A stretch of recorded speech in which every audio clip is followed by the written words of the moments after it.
Assalamualaikum warahmatullahi wabarakatuh. Pada pertemuan kali ini kita akan belajar tentang corak kehidupan masyarakat masa praksara. Ada tiga bagian yang akan kita pelajari. Yang pertama, pola hunian. Yang kedua, dari berburu, meramu sampai bercocok tanam. Dan ketiga, sistem kepercayaan. Yang pertama, pola hunian. Ini adalah salah satu pola hunian masyarakat praaksara. Untuk memahami pola hunian manusia purba, kamu dapat mengkaji uraian berikut. Dalam buku Indonesia dalam Arus Sejarah Jilid 1 diterangkan tentang pola hunian manusia purba yang memperlihatkan dua karakter khas hunian purba, yaitu 1. Kedekatan dengan sumber air, dan 2. Kehidupan di alam terbuka. Pola hunian itu dapat dilihat dari letak geografis, situs-situs, serta kondisi lingkungannya. Beberapa contoh yang menunjukkan pola hunian seperti itu adalah situs-situs purba di sepanjang aliran Bengawan Solo, misalkan Sangiran, Sabung Macan, Trinil, Ngawi, dan Ngandong. Merupakan contoh-contoh dari adanya kecenderungan manusia purba menghuni lingkungan di pinggir sungai. Kondisi itu dapat dipahami mengingat keberadaan air memberikan beragam manfaat. Air merupakan kebutuhan pokok bagi manusia. Air juga diperlukan oleh tumbuhan maupun binatang. Keberadaan air pada suatu lingkungan mengundang hadirnya berbagai binatang untuk hidup di sekitarnya. Begitu pula dengan tumbuh-tumbuhan. Air memberikan kesuburan bagi tanaman. Keberadaan air juga dimanfaatkan manusia sebagai sarana penghubung dalam memenuhi kebutuhan hidupnya. Melalui sungai, manusia dapat melakukan mobilitas dari satu tempat ke tempat yang lainnya. Yang kedua, dari berburu, meramu, sampai bercocok tanam. Seringkali kita mendengar aktivitas pembukaan lahan di beberapa daerah di Indonesia. Hal ini bertujuan untuk membuka lahan baru untuk pertanian, perumahan, atau untuk kegiatan industri dalam rangka meningkatkan kesejahteraan hidup.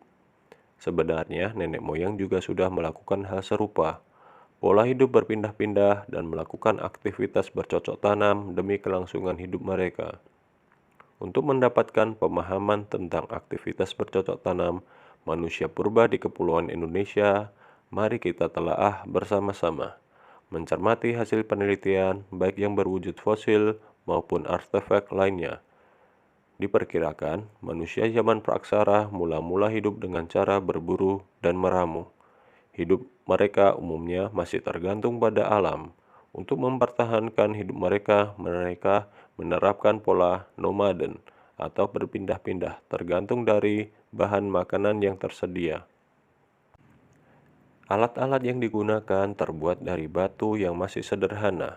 Hal ini terutama berkembang pada manusia Meganthropus dan Pithecanthropus. Tempat-tempat yang dituju oleh komunitas itu umumnya lingkungan dekat sungai, danau, atau sumber air lainnya, termasuk di daerah pantai. Mereka beristirahat misalnya di bawah pohon besar. Mereka juga membuat atap dan sekat tempat istirahat itu dari daun-daunan. Masa manusia purba berburu dan meramu itu sering disebut dengan masa food gathering. Mereka hanya mengumpulkan dan menyeleksi makanan karena belum dapat mengusahakan jenis tanaman untuk dijadikan bahan makanan. Dalam perkembangannya, mulai ada sekelompok manusia purba yang bertempat tinggal sementara, misalnya di gua-gua atau di tepi pantai. Peralihan zaman Mesolitikum ke Neolitikum menandakan adanya revolusi kebudayaan dari food gathering menuju food producing dengan Homo sapiens sebagai pendukungnya. Mereka tidak hanya mengumpulkan makanan, tetapi mencoba memproduksi makanan dengan menanam. Kegiatan bercocok tanam dilakukan ketika mereka sudah mulai bertempat tinggal, walaupun masih bersifat sementara. Mereka melihat biji-bijian sisa makanan yang tumbuh di tanah setelah tersiram air hujan. Pelajaran inilah yang kemudian mendorong manusia purba untuk melakukan cocok tanam. Ada yang membuka hutan dengan menebang pohon-pohon untuk membuka lahan bercocok tanam. Waktu itu juga sudah ada pembukaan lahan dengan cara membakar hutan. Kegiatan manusia bercocok tanam terus mengalami perkembangan. Peralatan pokoknya adalah jenis kapak persegi dan kapak lonjong. kemudian berkembang ke alat lainnya yang lebih baik.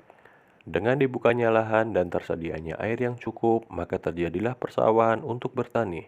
Hal ini berkembang yakni sekitar tahun 2000 sampai 1500 sebelum Masehi. Ketika mulai terjadinya perpindahan, orang-orang dari rumpun bangsa Austronesia dari Yunan ke Kepulauan Indonesia.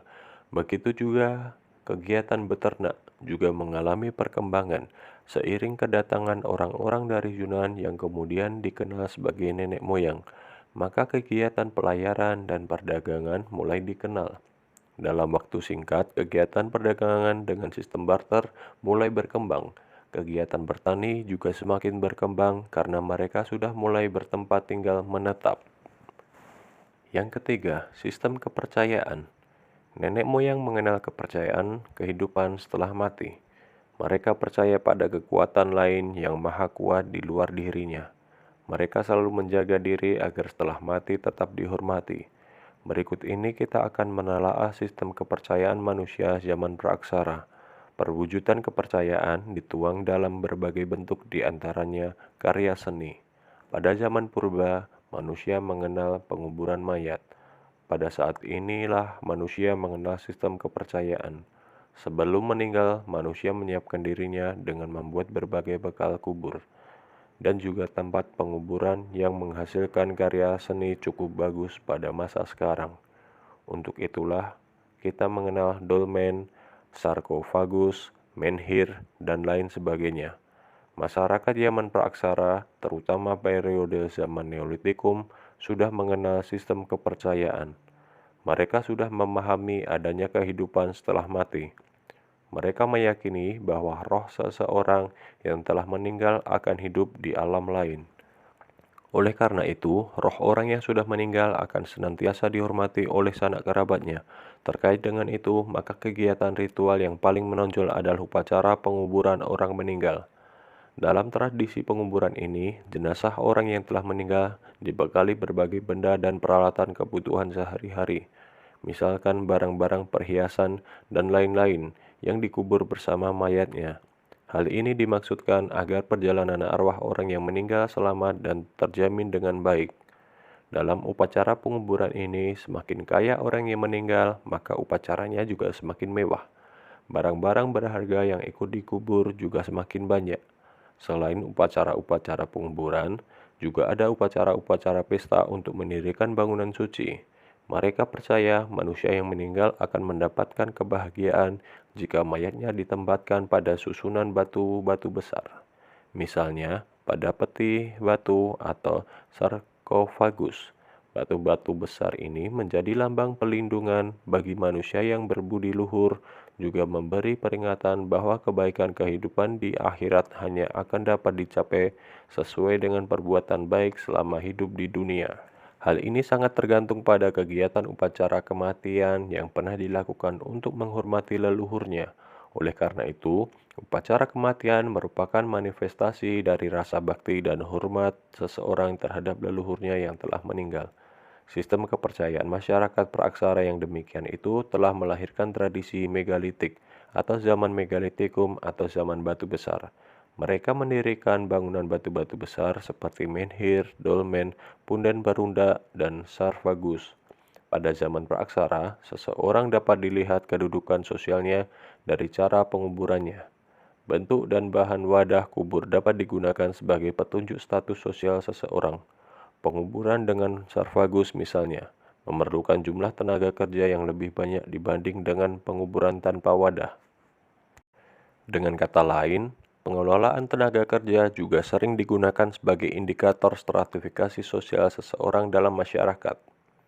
Sistem kepercayaan dan tradisi batu besar seperti dijelaskan di atas telah mendorong perkembangan kepercayaan animisme. Kepercayaan animisme merupakan sebuah sistem kepercayaan yang memuja roh nenek moyang. Di samping animisme, muncul juga kepercayaan dinamisme.